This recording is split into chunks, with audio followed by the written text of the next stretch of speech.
મિત્રો આપણે હોટલમાં ખાવા આવી ગયા છો તો હવે તો તમે ઓળખતા જશો ટીબી ઠાકોર તેડા ફેમસ આગળથી શું ઓર્ડર કરી નાખ્યો છે અને હોટલ છે બંસી આ એનું મેનુ છે અમે મંગાવ્યું છે શું મંગાવ્યું આપણે લીલી લસણની ચટણી સ્પેશિયલ આપણે મંગાવ્યું છે રેડી આ બે વસ્તુ શિયાળાની સ્પેશિયલ લીલી હળદરનું શાક અને લીલા લસણની ચટણી એ હજી આવ્યું નહીં એટલે આવે એટલે તમને કહીશું આપણે ફાઇનલી મસાલા પાપડ આવી ગયા છે આ જુઓ મસાલા પાપડ આવી ગયા છે આપણે લીલી હળદરનું શાક આવી ગયું છે જુઓ અને આ સ્ટોરી માટે ફોટો ચડાવી રહ્યા છે ફોટો પાડે છે બાકી લીલી હળદરનું શાક આવી ગયું છે આપણે રોટલી છે હવની હવ લે છે તો ઓછા છે મારા આપણે ખાવાનું ચાલુ થઈ ગયું છે હવે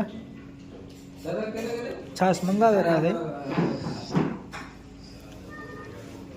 હવે ખાતા આવડતું નહીં પેલી પેલી હોટલ બધા ખાતા કાંઈ આપણે નહીં આવે ને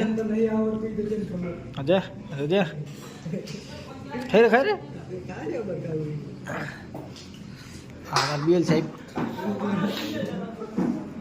પોતે ખાવા નહીં આવ્યા ખાલી શું કે મોજ લેવા આવ્યા પોતાનું શું કે પૈસા નતા એટલે પછી ખાવા નહીં બેઠા